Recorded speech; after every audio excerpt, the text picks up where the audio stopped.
Olá malta, tudo bem? Espero que estejam bem. Hoje vamos ler as duas páginas do Antigo Testamento.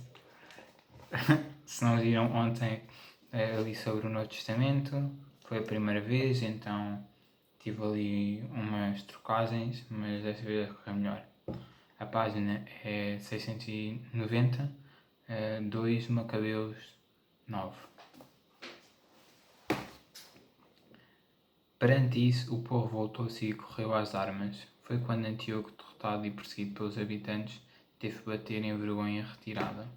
Só para explicar o contexto, um rei chamado Antíoco tinha infernado a vida dos judeus, matado muitos deles, queria-os escravizar e eles juntaram-se, revoltaram-se e lutaram contra este rei e contra servos do rei que eram quem os entendiam escravizar, e basicamente estamos a ver agora a história em que o povo judeu está a dar a volta e a ganhar a guerra. Quando estava perto de Eucobatas, chegou-lhe a notícia do que tinha acontecido a Nicanor e a agente de Timoteu. Então, furioso, pensava em fazer pagar aos judeus a injúria sofrida perante aqueles que o tinham posto em fuga. Por isso mandou o seu cocheiro acelerar a carruagem, seguindo em frente sem parar. Entretanto, o julgamento do céu já o estava a alcançar. De facto, na sua arrogância, ele tinha dito: vou transformar Jerusalém num cemitério dos judeus. Basta eu chegar lá. O Senhor Deus de Israel, porém, que tudo vê, mandou-lhe uma doença incurável e invisível, pois logo que acabou de dizer essas palavras, veio-lhe uma forte dor de barriga, uma terrível cólica de intestinos.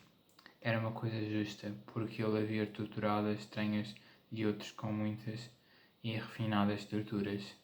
Nem assim diminuiu a sua arrogância, pelo contrário, ficou ainda mais exaltado e furioso da raiva contra os judeus, mas mandou correr mais depressa. Aconteceu então que caiu da carruagem, corria precipitadamente e por causa da queda violenta todos os seus membros se quebraram. Aquele que pouco antes, com insolência até desumana, se achava com poderes de dar ordens às ondas do mar, e que se imaginava a pensar na balança das altas montanhas, ficou estendido no chão e teve de ser levantado numa maca. Assim, a todos ele dava mostras evidentes do poder de Deus. A coisa foi tal que o corpo desse renegado brotavam vermes. Ainda vivo, no meio dos sofrimentos e dores, as suas carnes soltavam-se do corpo. Por todo o acampamento não se aguentava o mau cheiro da sua podridão. Aquele que pouco antes parecia capaz de tocar nas estrelas do céu, agora ninguém era capaz de o transportar por causa do seu mau cheiro insuportável. Em tal situação, prostrado pela sua doença, Antíoco começou a ceder na sua arrogância. Atormentado cada vez mais pelas dores, chegou a reconhecer o castigo divino. E já não podendo suportar o seu próprio cheiro, disse: é justo que o mortal se submeta a Deus e não queira igualar-se à divindade. Mas esse criminoso rezava ao soberano que já não se compadecia dele. Então jurou que proclamaria livre a cidade santa, contra a qual antes caminhava apressadamente, para arrasar e transformar em cemitério. Jurou que daria os mesmos direitos dos atenienses a todos os judeus, sobre quem havia decretado que não mereciam sepultura e deviam ser lançados com os seus filhos para servir de comida às feras e aves de rapina. Jurou que enfeitaria com os mais belos donativos o templo santo que ele mesmo tinha despojado. Jurou que devolveria em maior número todos os objetos sagrados. Jurou que manteria com as suas rendas pessoais todas as despesas necessárias para os sacrifícios. Além de tudo isso, jurou que se tornaria judeu e percorreria todos os lugares habitados do mundo, anunciando o poder de Deus. Como as dores não passassem, pois a justa condenação de Deus o tinha atingido, e perdendo a esperança de cura, Antíoco escreveu aos judeus em tom de súplica a seguinte carta: aos ilustradíssimos cidadãos judeus, O rei e o governador Antíoco mandou-vos muitas saudações e deseja saúde e bem-estar. Espero, graças ao céu, que vós e os vossos filhos estejam bem e os vossos negócios corram segundo os vossos desejos. Lembro com carinho o vosso respeito e bons sentimentos. Isto é uma pessoa que torturou milhares de pessoas até à morte. E sim, e pronto, se calhar isto não é comum de vocês ouvirem, mas o Antigo Testamento tem muitas histórias assim. Há uma história passada em que uma mulher decapitou um homem e ela era judeia e era um líder que ia atacar os judeus e ela esperou que ele se embedasse e depois a fingir que ia ter relações sexuais com ele, decapitou. E sim, há várias histórias assim sangrentas que nós não ouvimos falar na igreja. Mas sim, vamos voltar a onde estávamos. Ao voltar da Pérsia, contrai uma grave doença e julguei necessário pensar na segurança pública. No meu caso, não perdi a esperança, pelo contrário, espero escapar desta doença. Lembro-me de que meu pai, todas as vezes que partia em campanha para a região do Planalto, indicava o seu futuro sucessor.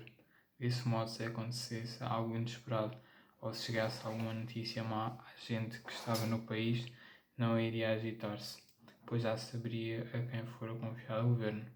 Além disso, considerando que os soberanos próximos e vizinhos do nosso reino estão à espera de uma oportunidade e observando o que acontece no meio como rei o meu filho, Antíoco, é ele que tantas vezes tenho recomendado a muitos de vós ao ausentar-me para as províncias do norte.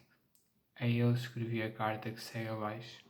Assim, pois eu vos exorto e vos peço que conserveis para com o meu filho a mesma boa vontade demonstrada para comigo, lembrando tudo o que de bom fiz por vós, seja em comum para todos, seja em particular para cada um. Estou plenamente convencido de que meu filho, segundo a minha decisão, vos tratará com muita compreensão e cordialidade.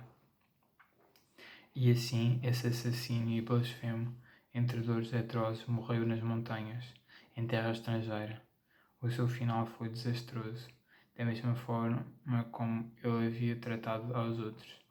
E Filipe, seu companheiro de infância, transportou os seus restos, mas com medo do filho de Antíoco, Filipe foi para Egito, para junto de Ptolomeu Filomentor. 10. Comemoração da vitória. O Macabeu, com os seus companheiros guiados pelo Senhor, reconquistaram o templo e a cidade de Jerusalém. Demoliram os altares construídos pelos estrangeiros na praça pública e os seus templos. Depois de purificar o santuário, construíram um novo altar para os holocaustos. Tiraram fogo das pedras e ofereceram sacrifícios, após uma interrupção de 2 anos. Acenderam também o fogo do altar de incenso e as lâmpadas, e apresentaram os pães. Em seguida, prostraram-se por terra e suplicaram ao Senhor que nunca mais os deixasse cair em tais graças. Caso voltassem a pecar, que ele os corrigisse com moderação, sem os entregar nas mãos de bárbaros e blasfemadores.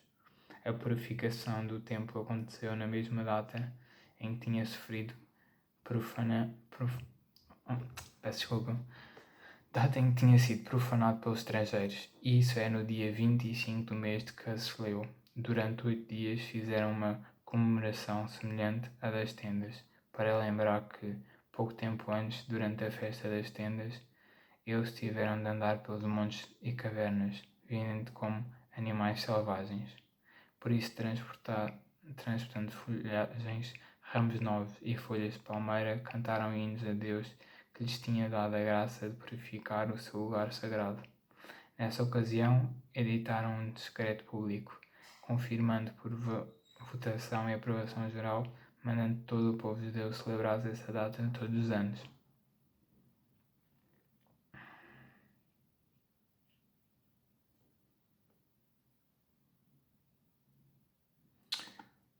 Sexto, ampliando as fronteiras, a luta prossegue. Foi esse o fim do Antíoco, chamado Epifânio. Vamos relatar agora os factos ligados a Antíoco Eupator, filho de Essímpio, procurando resumir os males causados pelas guerras. Logo tomou posse do reino, Eupator nomeou como encarregado da administração um certo Luzias, até então governador e comandante da Cilicia e da Fenícia. Entretanto, Ptolomeu, chamado Macron, que tinha tomado a iniciativa de tratar com justiça os judeus, a fim de reparar as injustiças contra eles cometidas, projetava conduzir tranquilamente todos os assuntos que ele se referia. Por isso, Ptolomeu foi acusado diante de Eupator pelos amigos deste rei. Ele era a todo momento chamado traidor por ter abandonado Chipre que lhe fora confiada em Filometor, por ter passado para o lado de Epifânio. Não conseguindo exercer o poder com toda a dignidade, ele suicidou-se tomando veneno. E pronto, estas são 2 páginas. Espero que tenham gostado. Amanhã há mais. Deus.